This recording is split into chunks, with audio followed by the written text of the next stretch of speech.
Assalamu alaikum. You've tuned in to After Class. I'm your host Waheeda Joosab. Join us today. Oopsie.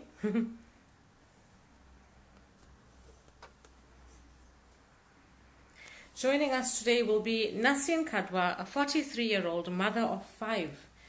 She's got her bachelor's degree in Islamic Studies and she's currently completing her B.Ed degree for foundation phase.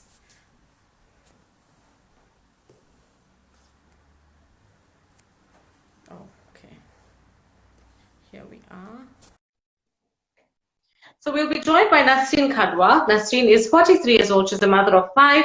She's got her bachelor's degree in Islamic Studies and she's currently completing her B.Ed degree for foundation phase. Nasrin has been an Islamic Studies educator for 20 years. She's taught learners from 3 years old all the way to adults. She has worked at an organization where she has spearheaded workshops for parents and children. The list goes on, just bear with me. Nasrin is a first responder for women and child abuse in the Greater Durban area. She is director of eThekwini Secure Outreach and Africa Women's Federation. She's also an executive member of the eThekwini Secure team. Nasrin is a dedicated community servant and she is the founder of MK Foundation, which is an outreach organization. She has received the 2019 Women of the Year award from Big N Productions. She was the 3rd finalist for Community Builder of the Year, mashallah, and she was placed as top 3rd NGO of the Year at the Adiva in Africa Awards in 2019. And to top it all off, in 2021, she was nominated for Influential Woman of the Year. Assalamu alaikum, Nasrin. Thank you for joining us. Walaikum salam. It's a pleasure being here today. Alhamdulillah. Nasrin, I covered quite a bit about you. Is there anything else you want to add? What do I say? I'm a mother. First of all, I'd say I'm a mother. I'm a mother of 5 children. Alhamdulillah, Allah has blessed our home with a lovely lot of children.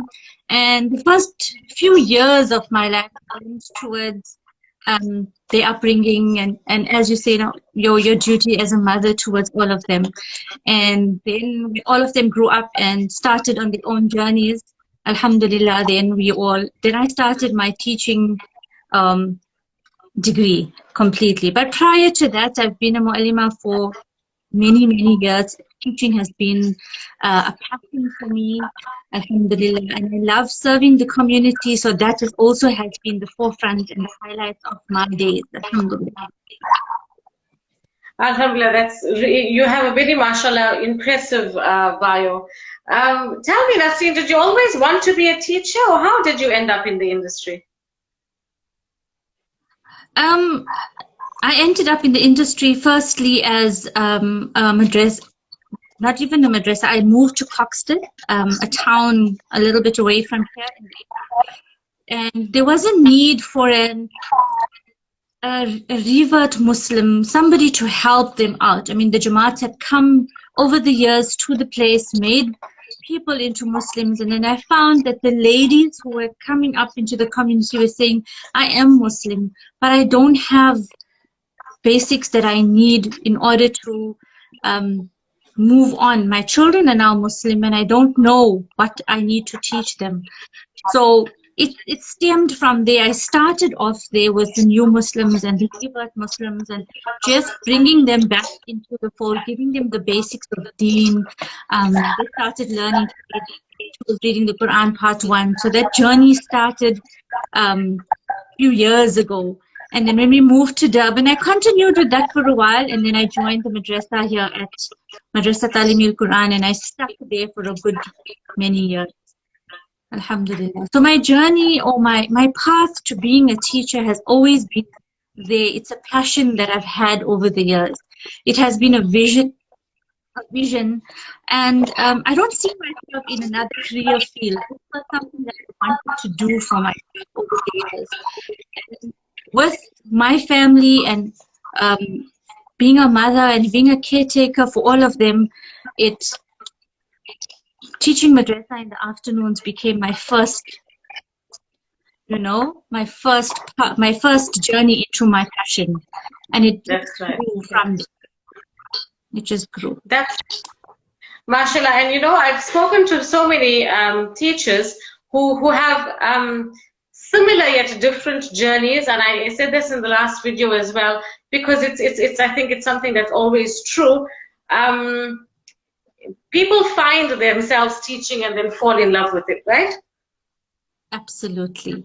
It becomes part of you, part of who you are. No matter where you go, even if it's a mall and you see a little child, or you see anybody that's just wanting some kind of help, even the elder in the aisles, do you know where I can find this? And you find yourself, I think this one would be better. It's just part of who you are eventually.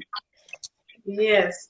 Looking back 10 years ago, did you see yourself where you are today? No, absolutely not. 10 years ago, I was fully fledged mother. I was a dedicated home executive, I did everything for my family. And slowly, I realized that I'm not doing something for myself. And at times when when there's an overload of everything, you want to be doing something for yourself, something that pushes you to continue, something that inspires you to move on to the next day in your life. And then I said no. And then I started very slowly. I said no, even if the children are here, even though they're small, I'm going to try and do something different. Just something that I want to do for myself, over and above everything else that's happening. And that inspired me. And I found that by doing something that I love and I like, it made each and every day better.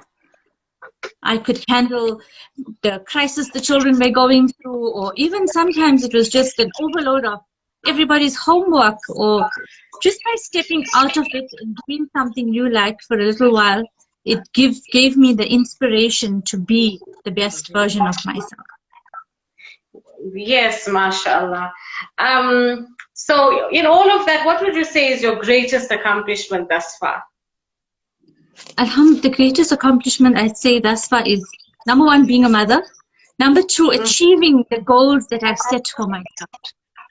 Right. Very often I'll find that somebody will say to me, but how do you manage to do all of this? How do you manage to give a part of yourself everywhere? And then I say to them, no, it's about something that I want to do. It's me. And it's just kept me going. My accomplishments, alhamdulillah, so far was being someone that's able to share something with somebody else, to help them move forward in life, and moving forward in life myself. That's awesome. That's amazing. Tell us, what's a typical day in Nasrin's life? Sure, that's a hard one. Okay, the day starts at Fajr as always, and it moves on from there, seeing to your partner, breakfast. I can say with hands down now, I have only one more that needs full attention every morning. That's my little one in grade 3. The other 4 have grown up. They're out of school, out of university, and alhamdulillah, they all are independent. So it's just balancing myself between the last 2, the hubby and the baby, getting them to school, and then focusing on what I have to do, prepare for lunch, and then Allah Ta'ala has blessed me with my children who are independent, so have them cook a meal and say, don't worry, we'll sort supper, don't worry, we'll do this. Yes. And then I'm still in my 4th year of my B.Ed degree, so it's focusing on academics at the moment. And then if there's somebody in need or there's children in need, I share myself there a little bit, and it just fits in. You find snippets in the day and you fit it all in together like a puzzle. It just comes together, and then you feel so good about the fact that you'll be able to accomplish all of this in one day and still have enough time to give to your family and children. Yes, alhamdulillah, most definitely. We just find a way to make things happen. For the benefit of those who've just joined us, if you have any questions for Nasrin or me, you can put it down in the comment section and we'll get to it right at the very end, inshallah. So Nasrin, a question that I often ask people who is your teacher muse? Which teacher inspires you or inspired you in your life? Okay, Foundation phase for me, or at primary school, was a long time ago, and then I'd say it was my madrasa 4 years that I did the Alima course as well. So there we had muallimas that pushed us to be, you know, it was a different environment. We were pushed to be everything dini, everything incorporating your daily life, finding a balance. So those muallimas, they were phenomenal.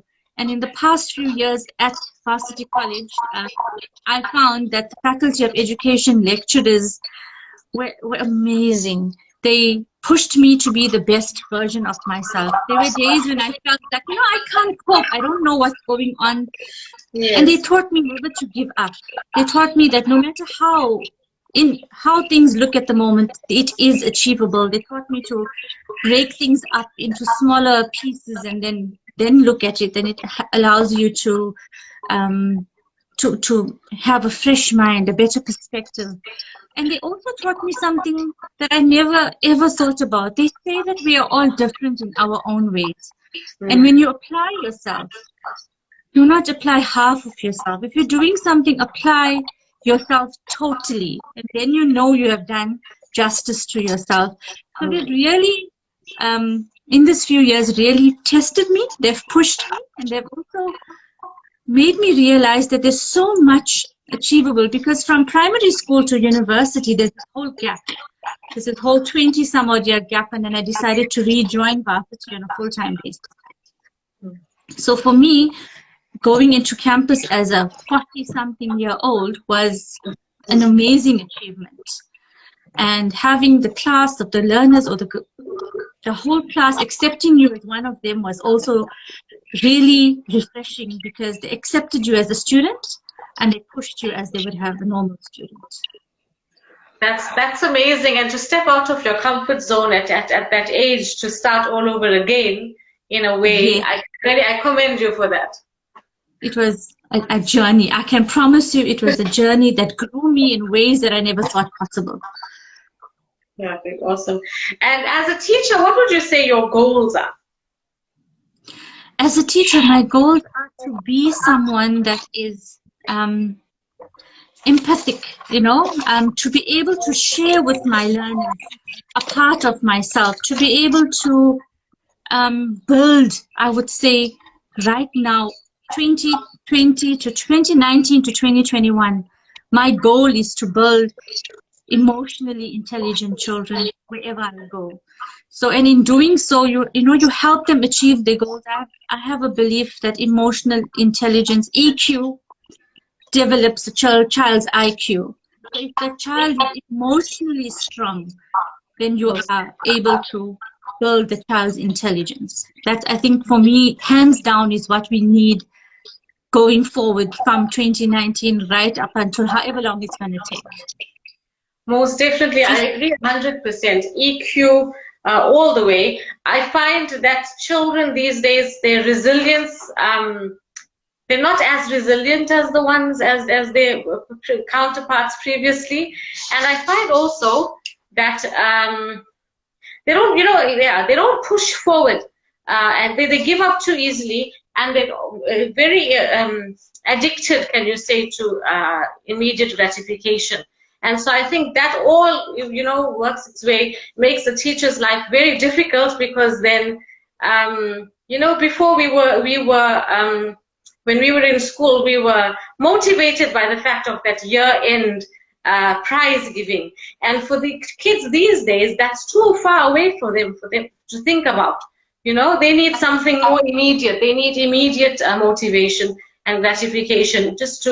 Every day is a new challenge. When you walk into the classroom, it's a new challenge every day. Do you find that? Yeah, definitely. It's a new challenge.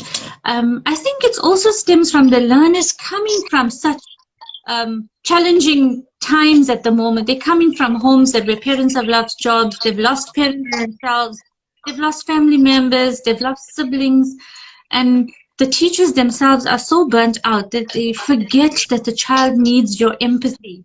Empathize with them, ask them how they are. Sometimes just get down to work, right? Today is a busy day, we have assessments. I feel the moment we take that away and change your classroom environment to make it a little bit more different, to tell them start off with something different, or use another method of reward, a reward system. I think the reward system that I saw recently that stuck with me is kindness. The school that I was in last promoted the ethos of kindness. No matter what's happening in the day, be kind to your friend. And they were rewarded by random staff members, everybody from cleaners right up to the principal were given stickers, and each and every one would reward the child that they found was being kind, no matter where the child was. Playground, whether the child greeted you with kindness, whether the child was kind to the cleaners in the school. And it actually promoted the whole environment of giving. And everybody was just giving. They were kind to each another. There was no shouting, no screaming. It was a beautiful place to be. Wow, you're describing something surreal to me. But mashallah, to reward goodness instead of punishing, unwanted behavior, unsocial behavior, it's a good way to go. And schools, I think more and more of them are beginning to find ways to work around this. Absolutely, and it's important. Well, then we have 2 comments that I'd like to add that we received. Flaky Butter Pastry says, proud of you, Nas, well done. It looks like you have a lovely fan. And Waheeda Kadwa says, a beautiful journey, well done, Nasrin. I agree, Nasrin, mashallah, you've come so far, and I know this is not the end of your journey. Inshallah, you are headed to so much more than that. Alhamdulillah. You've mentioned being in your 4th year of B.Ed, and it means that you've been to a few schools for your teaching track, and you've been around, and you've also been a teacher for quite a while. So looking at the culture of the different schools or the school that you've been in, what would you say it's like? I've been to, I think, the extremes. I've been to the really underprivileged schools, and I've been to the really affluent schools. And I'd say that the culture in each school it's different. It's all embracing. You go all in. And I think at this time and age, we all need to go in with the true spirit of Ubuntu, that everybody is special in their own way. The schools are sadly, we are living in times where there are discrepancies in the school, and you can see it glaring at you from the experiences that I've had, from classrooms that have 50 to 40 learners to classrooms that have 20 learners. And the challenges are just as much.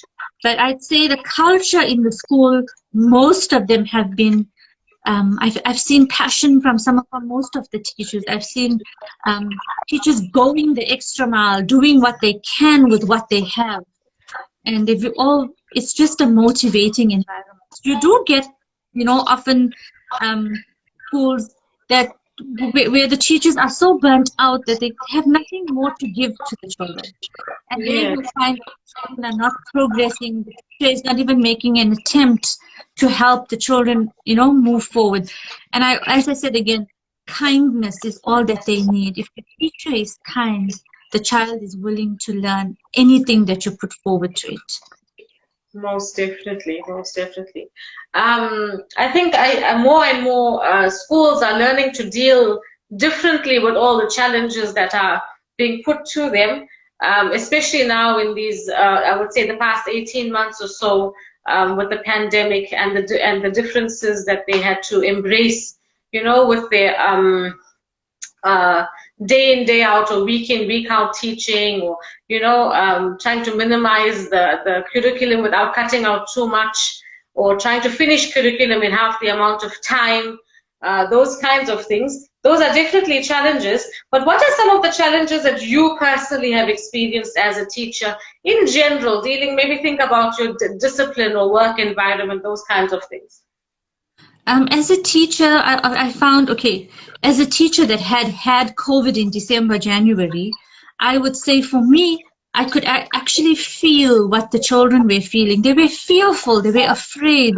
They were, how do I say, uncertain of themselves. They weren't sure what to expect. Some of them, parents had been afraid to send them to school. Then there's learning gaps. There's lots of learning gaps from you could look at the children in 2018 as opposed to the children that are here in 1920. There's a lot of learning gaps that have occurred. And the children themselves, they don't want to try new things. They want to stick to some sort of routine that makes them feel comfortable. So then we are pushing for academic results, we are pushing to finish curriculum, and in pushing, we are stressing our children out. We're not realizing that they are resilient, but 2019 to 2021 has taken a lot away from them as well. They also need to be in an environment that's not so stressful. We'll be pushing for academics, we'll be pushing to finish things, and I always felt that if I'm in the classroom, I'm going to try and teach to the needs of the children and try to incorporate my curriculum and whatever I need to finish to their needs and see if that works. Yes, most definitely. So definitely COVID, I mean, it goes without saying that it has impacted our work environment. It's impacted on learners. It's impacted in so many different ways. Personally, has it impacted on you mental health wise? Absolutely. I'm going to give you my own experience. December, or maybe just a few weeks into the new year, I contracted COVID and I was terminally ill for, I think, 30 days straight. I was on an oxygen machine. Those days were really bleak. And I, as a parent, having a grade 3 child, or grade 3, she was in New Year this year. The impact it had on her emotionally and mentally, as well as myself, she had anxiety attacks at school. She went to school feeling like I was going to die while she's at school. And reaching out to the schools, as a parent at that moment, I found that the school had shut parents out completely, which was something that really affected me as a teacher, number one, and as a parent, number two. So having experienced COVID, extremely recovering, getting back on my feet, I needed a positive environment. And the children started also, they were so supportive. You need a supportive environment. You need to put yourself in places where everything's, as much as the life is happening around you, you also needed some positivity to look forward to. You needed someone to talk to. And for me, a friend had given me a wellness journal, and I'm 100% sure it's one of yours. And this has taken, that has been my go-to. It has been my go-to since then, and it's taken me places. I promise you, it's given me, whenever I felt like I needed time out, I took the time out. When I felt that I needed to cry, I had to sit down and cry, and I didn't do it away from my family or away from my children. I would cry with them and say, I really felt like I would never see you again. And they also shared. You share what you're going through. You find things that help motivate you to go forward for the next day. It's human nature. You must be able to share this with somebody. Take it out. And I found journaling has helped me. So I've been writing since then. Everything that I feel. My partner has been the most understanding, I think, in all of this. There's days when I say, I can't make it to the kitchen today. Can we just do something else? And the children also would understand. Everybody started cheese toast and chips. It was just everybody coming together to make the environment more loving, more accommodating, just to make sure you get through the day. And I promise you, there were days where you felt like today is the end. And alhamdulillah, you pushed forward with the help of family, friends, and anybody who was willing to listen to you, Till now, somebody will ask me, what's COVID like? And I'll go on this whole journey with them. And then we end up crying about it. But it's life. It's normal. I feel there's nothing to hide. There's nothing for you to be shy about. There's nothing for you to hide or ashamed about. It comes from Allah. And maybe your experience will help somebody else. Yes, most definitely. MashaAllah, I'm so glad that you've pushed through with positivity and a lot of support from home. Those are two things that you definitely need in order to move ahead Alhamdulillah. I've got other comments here. Flaky Butter Pastry still says, remember those days teaching with you? So she seems to be an old colleague of yours. Yes, absolutely. Okay. Yes. Isak says, well done, Nasrin. So I think you're picking up a few fans here. And Zax Randry says, Nasrin, well done. I'm so proud of you. Keep it up. Well done. Have you noticed a change in learners' attitudes and abilities in the recent months? I know you mentioned the classroom challenges and that, but specifically looking only at the learners and their own attitudes towards the whole thing. Learners are actually, they are a very, very recipient. They understand what's going on amazingly. They know what's happening. And when I've chatted to them recently in my last few weeks of teaching practice about how you're feeling, what's happening, some of them feel confused. Some of them say, I wish that everybody told us what was going on. You know, there's a tendency for them to try and keep it away from the children.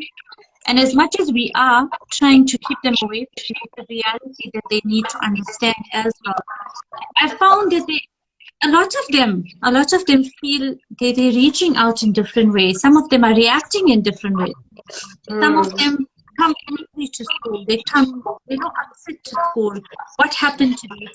Somebody will say, I'm just upset that my mom passed away from COVID, but nobody told me she had COVID.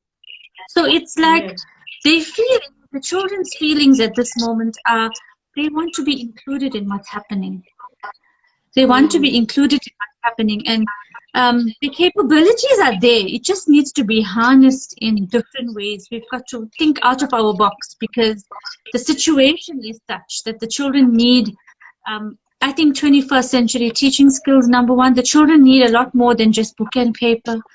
They need to be games, they need to be taken outdoors to learn. We have to, I don't know, I feel there's a lot that needs to happen in order for the children to start being more active. Technology has put us in a real fix because during lockdown, we have tons of technology.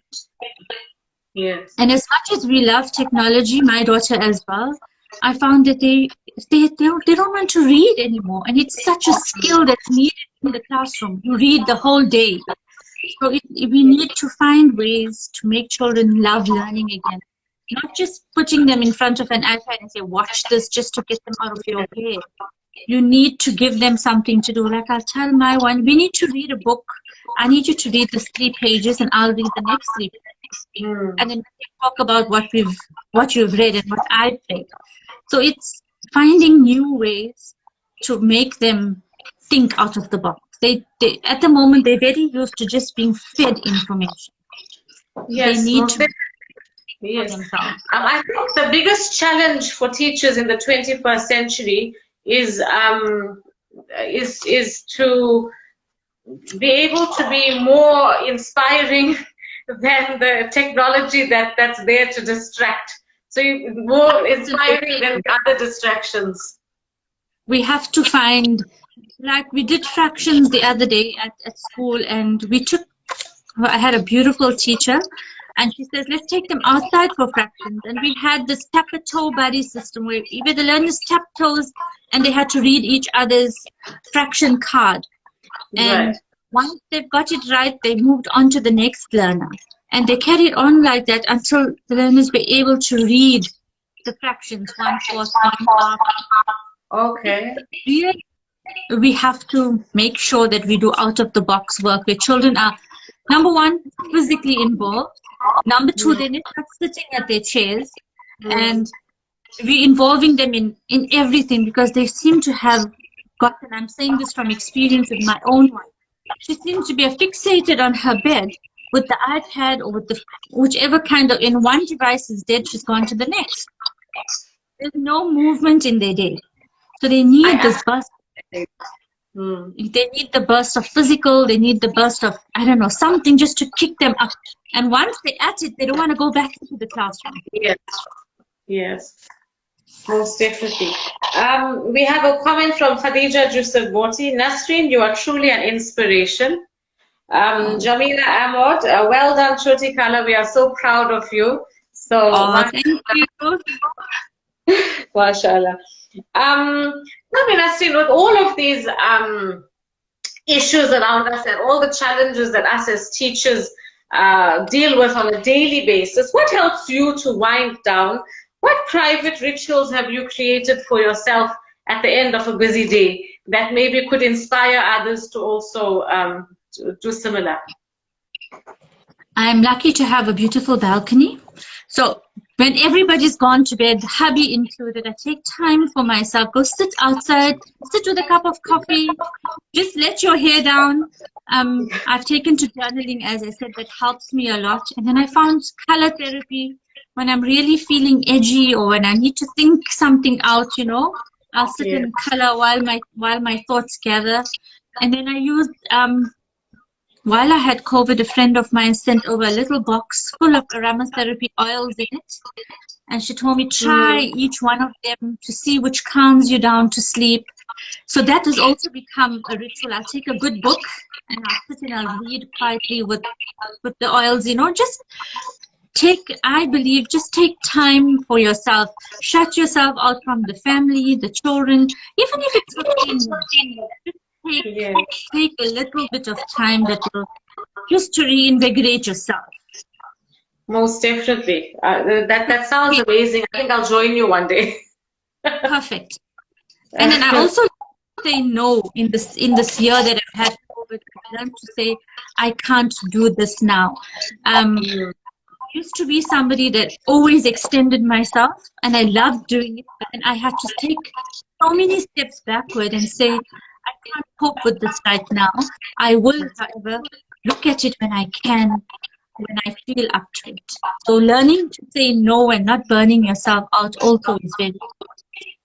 Most definitely. I think if you're taking something away from this lesson, take that away. Nasrin's words, learning to say no.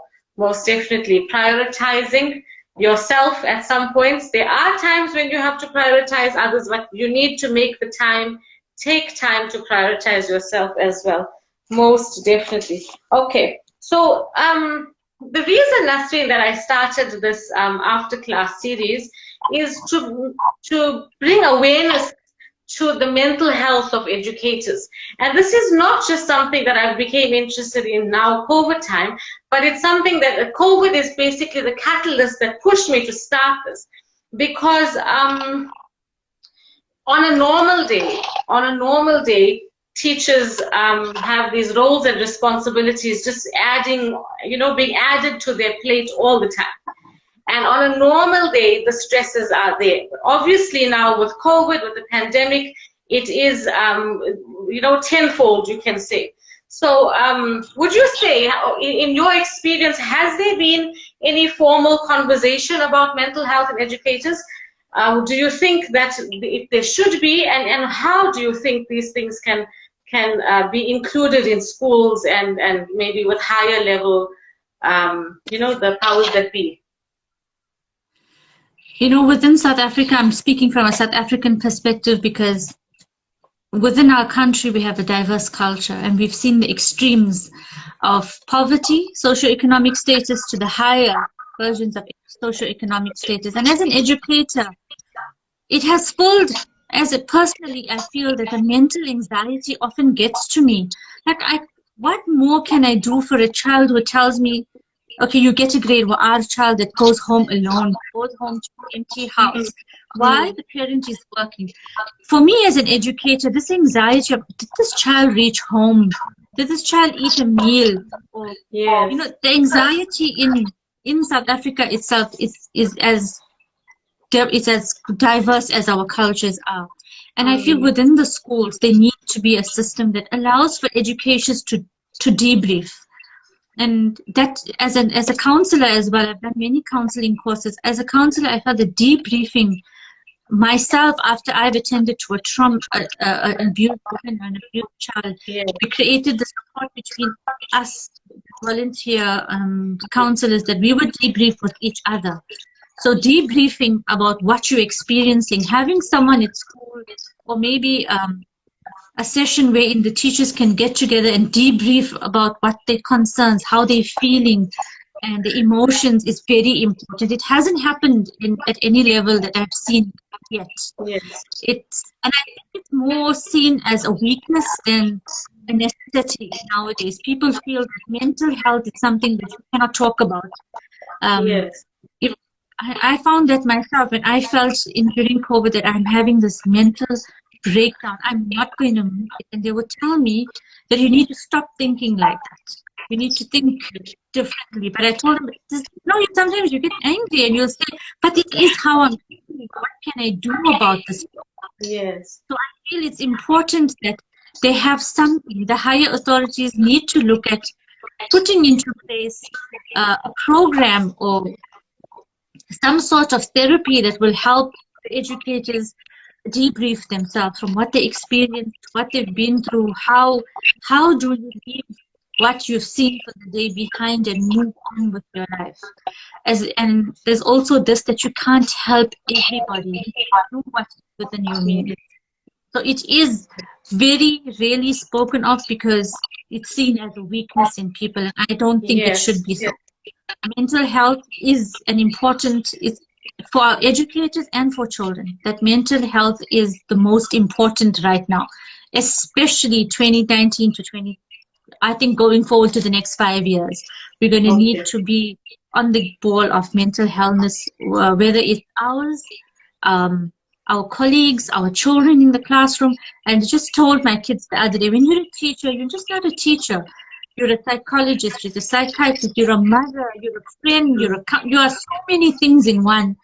And at the end of the day, you as a person need to be able to speak to somebody about what happened.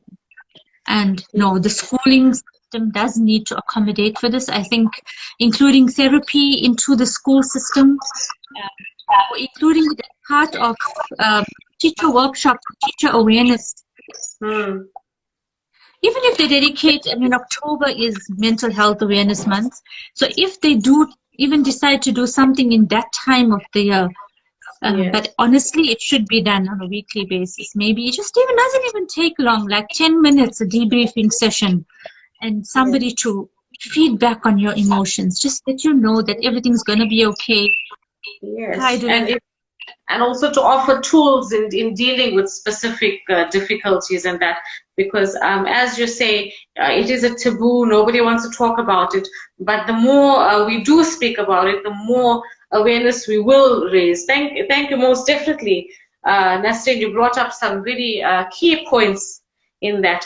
To end off now, we have come to the end. What parting advice would you like to give to our viewers? To everybody out there, I would say be an encourager. For me, that stands tall and out there.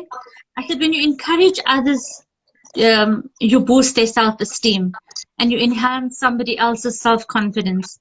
You'll make them work harder. You make them feel that life is worth living. You make them feel that they are going to be successful in their lives or in their endeavors. And in this time and age where everything comes with a price, I feel that encouraging somebody else, there's nothing to it. You just it's a few words that you have to say just to empower somebody to be the best version of themselves. And you also empower them to think that it's not over yet. We had a campaign at campus the other day. It was a semicolon.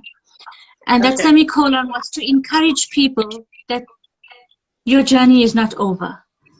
So semicolon signifies that the sentence isn't over. So that was to help everybody understand that your journey is not over yet. Your journey has just begun. So for me, I would say to anyone who out there, be an encourager. Just motivate wherever you can.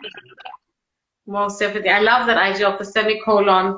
It's not over yet, there's more to come. I think it should be, we should all stick up a semicolon on our mirrors and daily remind ourselves that this is not over, there's more to come.